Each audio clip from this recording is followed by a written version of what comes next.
Thank you so much, Nicholas, and thank you all for coming. I also would like to thank the organizers and Roman and Nicholas and everyone for putting together such a really nice conference.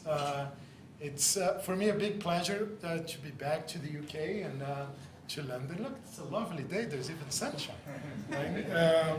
And especially on this occasion, and Lakatos was very important to me. Of course, I never met him, but as an undergraduate back in Brazil, he was reading proofs and refutations that I said, yes, that's what I'm going to do. And I fell in love with philosophy of mathematics. I was doing took all my electives in the mathematics department, and it was an eye-opener. And then I read everything I could get my hands on that he did. And to this day, I find always, whenever I go back to his work, I find very stimulating. It's full of ideas, fresh. And so it's great just to be able to come back and speak a little bit about this side of his work. Now, what I'm going to do today is, in a way, it's a reflection on a notion that was very important to him, heuristics, right? And he developed it extensively in very creative ways. Of course, rely on Polya, but what he did was very much of his own, and very sensibly grounded in mathematical practice and mathematical activity, which I also find very, very important. And what I'll be doing, in a way, is something very simple. I'm going to get one aspect, which I think it's one of the central lessons that we can get from proofs and refutations about heuristics. And then look back into some issues in the philosophy of science and in philosophy of logic that I think can also benefit from that notion. Right? So it will be an extending heuristics in the sense that the idea that proofs and refutations and the case study on the Euler conjecture could only work for that particular thing, which is an objection that people have often made, I think is just not right. And I'll try to give examples to illustrate why that's so. Of course, given the time constraints, I'm going to be very brief in sketching the examples, but I hope to give enough of the flavor about how these would work, right? So I think one of the interesting things that Lakatos brought was how at least from a methodological point of view, mathematics and the science are not that far apart, right? If you understand them, both of them properly, right? The traditional conception of mathematics would vehemently deny that, right? Said, okay, mathematics is this body of immutable cumulative truth, right? That we have just a deductive addition of certainty upon certainty, right? And in contrast, the story goes, sciences will evolve dynamically, largely in responses to empirical refutations from bold hypotheses, right? They increase the content, what has been previously taken to be the case, kind of imperial picture, right? Now, what I think is interesting about Lakatos, when he's one of the central innovations, is the way in which he's attentive to the process of concept evolution, right? And how concepts change, especially in light of potential counterexamples, right? And in that way, it was very clear on this, the process is analogous to what happens in the sciences, at least in terms of refutations of the theories, right?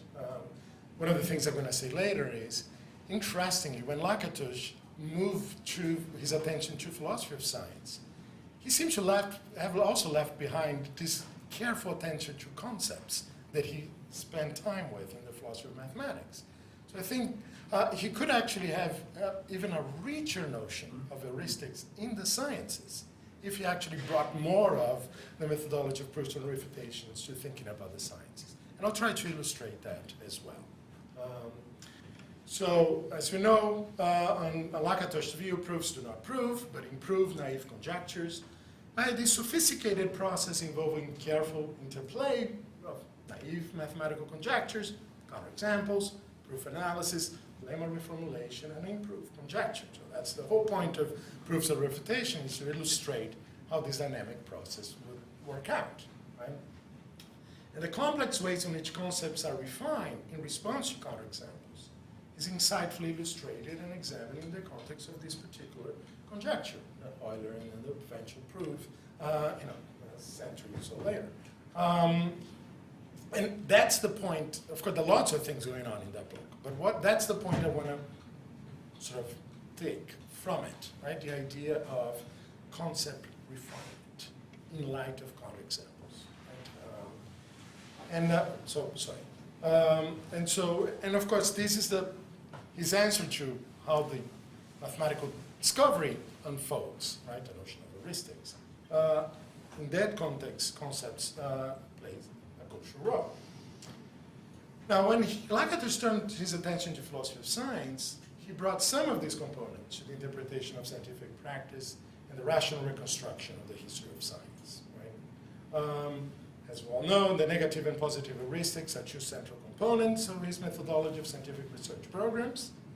It had always been an issue, however, right, to determine to what extent the original framework conceived in proofs and refutations could be extended beyond the particular details of the case that he offered. Right? And some people say, look, this is so tied to this example that, that's the end of it, right? There's nothing else that can be said about. So what I will argue here is that with proper adjustments, this framework provided in proofs and refutations, not only illuminates important aspects of discovery of new logics, right? Intuitionistic, paraconsistent, quantum logics, but also can have a far more extensive role than Lakatos himself seems to have acknowledged in the empirical sciences. So that's what I want to illustrate. So basically, the talk would be a bunch of examples, right, to sort of indicate by case how those things can be worked out. Okay. Now, I want to say new logics often emerge from careful reflection on counterexamples to establish logical principles from classical logic. Of course, classical logic is, the main the mother of all logics, as Newton and Costa like to say, right? It's the central logic. There's lots of very good, interesting features. So what will happen is all non-classical logics typically raise challenges to some or other principle of classical logic. Right? Now, interestingly, from the perspective of the classical logician, right, these are not genuine counterexamples. Well, there cannot be, right? This is the one true logic, end of story, right? But rather, the counterexamples are just these monstrosities that need to be banned, right? So you can already see how this will go, right? So, well, forget about it, right? This is no counterexample, right? And you just stick to your guns and keep the logical, classical, right? Now, those who think that the counterexamples in question indicate genuine possibilities will lead that will lead a reflection on the nature of logical constants and will suggest refinements in their conception, right, with the eventual introduction of more perspicuous constants and refined theorems about them. So the question here, and that's the way I want to frame this, is the question about what's actually possible and what the response to an alleged counterexample can do is to expand the range of possibility. Something that is foreclosed by classical logic is now considered an open possibility, right? But that crucially requires a change in the relevant concept of the corresponding logical constant, because classical logic would say, no, that's not a possibility at all. Right? So it will involve, a proper stretching of the concepts at hand, right? So consider, for example, the principle of explosion, right? Classical principle in first order classical logic, right? According to which everything follows from a contradiction, right? It's of course a valid inference in classical logic on the somewhat curious grounds that nothing can be a model of contradictory premises, so there's no model of premises that are true in which the conclusion is false, no matter what the conclusion is, right? Interestingly, there's no connection, right, between the premises and the conclusion, right?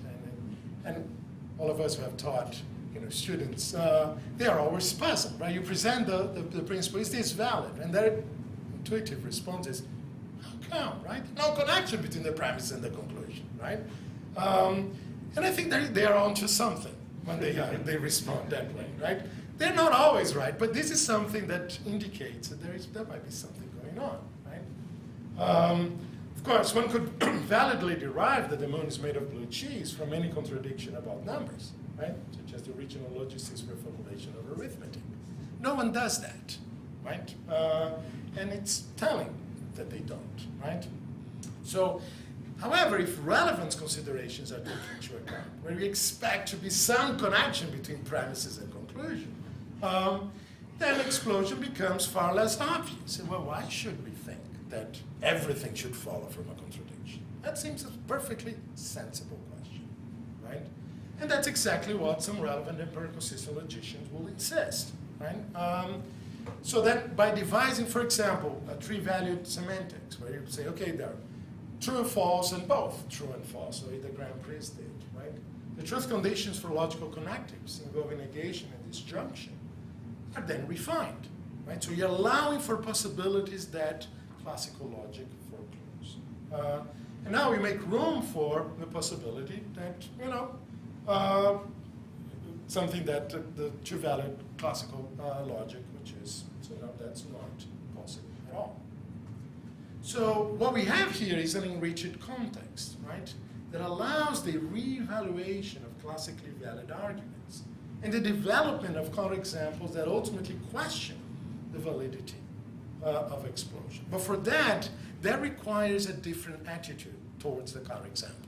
In exactly the way that Lakatos was, in the dialogue, was warning us. Say, look, you can miss an opportunity here. If you just say, look, that's a counterexample, that's not a counterexample, forget about it, go down to, to classical logic, end of story, right? If you avoid that and you open up with the possibility of a broader concept of negation and disjunction, you can actually open up for a new logic, right? So the result, I want to say, is a more refined account of the logical constants and the very notion of logical consequence, right? Now, of course, there are infinitely many different empirical system logics. There are different stories about how these can go, right? It's just one way that we can think about it. And I'm going to return with additional illustrations later on, right? In other words, what we have here is a revision in the semantics that allows for the reinterpretation of a traditional proof of the validity of a principle of classical logic, explosion, and the introduction of a more refined understanding of negation, so we have empirical system negation, which makes room for possibilities that are foreclosed by classical negation, reasoning non-trivially from inconsistencies. Right? So the new logical constants can then be formulated as a result. They look exactly like classical ones, right? It's just that you have to separate truth conditions and falsity conditions because you have an extra truth value. In this way, I want to say a process that Lakatos described in the formulation of more refined concepts in geometry and analysis, right? Where different conceptions of polyhedron or of the continuum are invoked, would apply to the development of non-classical logics. Right? So it's something that's not just tied, at least this side, right? This kind of possible response to counterexamples are in place. Let me say a few things about corresponding story when we think a little bit about the science. And I'm going to go back to some of these examples. Right?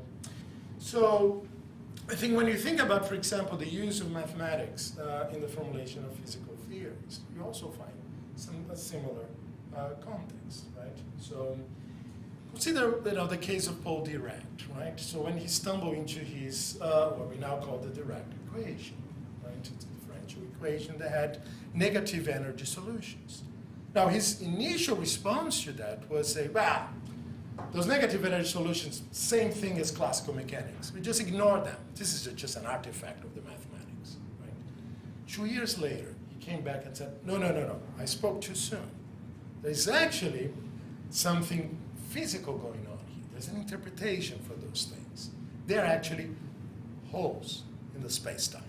Right? And then immediately Heisenberg and Weil pointed out, according to this whole theory, electrons and protons have the same mass, and that's just empirically wrong.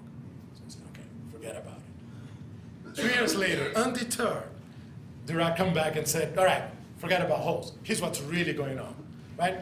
There is a new particle that has exactly the same mass as the electron, but the opposite charge, right? And 2 years later, Anderson, messing up with his instrument, found evidence with a lot of work can be reconstructed as being providing evidence for what we now call the positron. What's interesting here, however, and that's the point I want to highlight, you have the same mathematical equation, the same piece of mathematics, differential equation, compatible with 3 entirely different claims about the physical world. One that says it doesn't say anything about the physical world, one that says something wrong about the physical world, and one that says something right with a lot of work, right? The point, however, is how do you respond to potential counterexamples, right? The potential counterexample here is in the middle one, when he came up with the hole theory and people said, oh, sorry, there are no holes here, right? So he could have just said, okay, too bad, forget about it. He didn't, right? What he did was he expanded the concept of an electron. He said, oh, how about a positively charged electron? On the face of it, this is a contradiction in terms. Well, what is going on here? So he stretched the concept to accommodate for another possibility that was actually foreclosed by the traditional understanding of electrons, right? So, as I summarize here, right here, basically, here, Dirac arrived to this conclusion by just, first, after ignoring the physically relevant possibilities, ignoring the whole space, and then eventually stumbling into something right? So it was being pressured by empirical and conceptual counterexamples that Dirac managed to advance a new conception of negative energy solutions, right? With now positing this new particle that's the same mass as the electron but the opposite charge, right? Okay. Now, so as a result of this kind of Lakatosian process of conceptual refinement in light of counterexamples, right? So we see that there are cases in mathematics, in logic, in empirical sciences where the process seems to go through, right? So what these considerations suggest is a more refined account of heuristics, right? Beyond just the negative and positive heuristics that Lakatos himself suggests when he looks at empirical sciences. As we all know, right, the negative heuristics, basically these rules that, okay, don't direct any counterexample to the core of the research program, that would disfigure the whole thing, so don't do that, right? The positive heuristic says, okay, look, any such potential counterexamples need to be accommodated through the series of changes of theories, hypotheses, and in the protective belt of the research program. Ideally, what's needed in doing that is you have some novel predictions along the way that better be somehow sort of corroborated, right?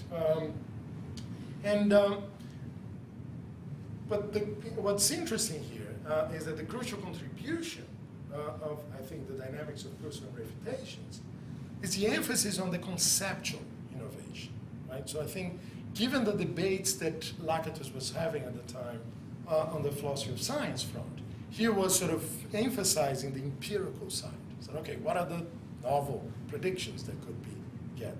And he didn't play, I think, enough role as he could to the importance of conceptual innovation in the sciences in order to allow for these novel predictions even to be borne out. So, as I'm going to illustrate, right, the concepts here are then stretched, right, to accommodate possibilities that were not recognized prior to the counterexamples, right? So I think this metaphor that Lakatos used of concept stretching, right, can be understood, at least that's the way I'm going to understand, right, in modalist terms, right? They are, so revised concepts in light of counterexamples express unacknowledged possibilities, right? Possibilities whose recognition was precluded by previously inadequate, limited concepts. So it's a modal process, right? It's a process of recognizing possibilities. That's a way of understanding what is going on in this stretching of concepts. At least that's the way I think about that, right? So let me give some illustrations of how that works, again, in cases from logic and then cases of the empirical sciences. So you may be intrigued by properties of the Russell set. Maybe you know, right? Maybe you say, no, I cannot do that, right? This is an inconsistent object. It doesn't exist. So how can you have any properties, right? That's the answer you will get, if all possibilities you can entertain are those given by classical set theory, whose underlying logic is classical, right? However, this is something that can be perfectly studied in a paraconsistent set theory, right? A set theory in which the underlying logic is paraconsistent. So what will happen is, Russell set, actually, it is an inconsistent object, but it's not a trivial one. It has some properties, it lacks others. It's actually, we can study as any regular mathematical object, right? Now, this is a possibility that it's open once you stretch the concept of your logical constants, right? You allow for precluding that from a contradiction, everything follows. So you separate triviality from inconsistency, which is something that classical logic identifies. Second, in the set of quantum particles, right, in which identity is not defined. So in one interpretation of quantum mechanics, it doesn't make sense to think about quantum particles as having well-defined identity conditions. You have two electrons, you swap them around, and the state theory doesn't change, right? In order to get the right probabilities on these interpretations, one-third in terms instead of one-fourth, you say, look, these particles lack identity conditions, right? But what that means is, if they lack identity conditions, you cannot form a set of them, right? Because extensionality requires two sets are the same, provided that they have the same members, right? The members of the set had better have well-defined identity conditions. If they don't, you cannot specify the set, right? So what, that messes up the set theory, if you want to take that seriously, right? So what happens is that, people have developed, what's called quasi-set theories. Set theories in which extensionality is restricted, right? It doesn't hold, it doesn't require the identity of the objects, but only their indistinguishability, right? So two sets are indistinguishable if and only if the members are indistinguishable. And no claims made about identity. Of course, there are all kinds of additional chains that have to be made. But the point here is, now you can actually study, at least under that interpretation of quantum mechanics, how to make sense of aggregates and collections of these quantum particles that lack identity conditions. Third example, right? The study of constructive features of mathematical reason, right?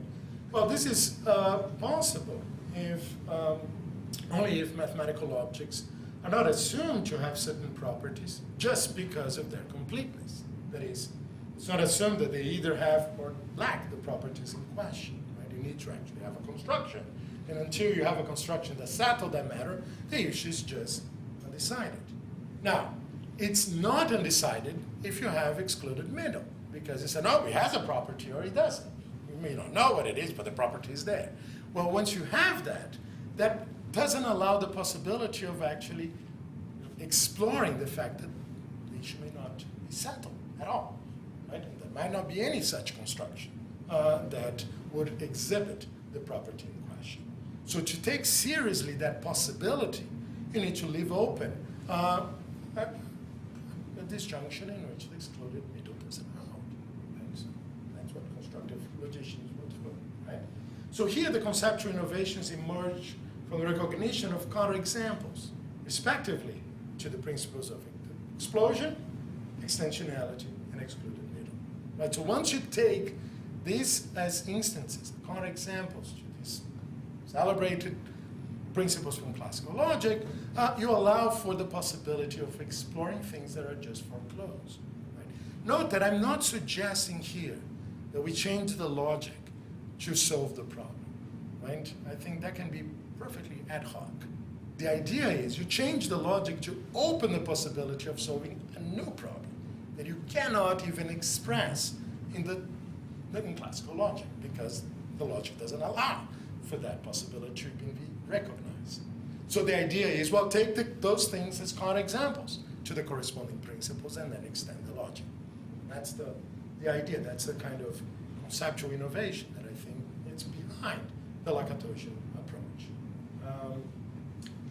Now, so what we have here are then new possibilities that allow for the distinction between inconsistency and triviality, and consistent logics, the reformulation of extensionality for indistinguishable but distinct objects, where it's a theory, or the study of constructive features of mathematical reasoning, constructive logics. Right? Once again, these are all the results of conceptual innovations from counterexamples, the lesson that I'm taking from proofs and refutations. Now, how about the empirical side? Right? I think the recognition of new possibilities in light of counterexamples is also crucial in the sciences. Right? The example I mentioned a minute ago, right? Faced with the empirical refutation of his whole theory, right? According to which there are holes in space-time, Dirac was led to conceive of a positive electron, a positron, a theoretical possibility that would have been inconceivable prior to his own interpretation of the Dirac equation. So he took seriously the counterexample, right? And then he stretched the concept of an electron to accommodate a possibility that was foreclosed. In some instances, I think, however, it's precisely the lack of conceptual innovation in light of counterexamples that brings the downfall of a theory.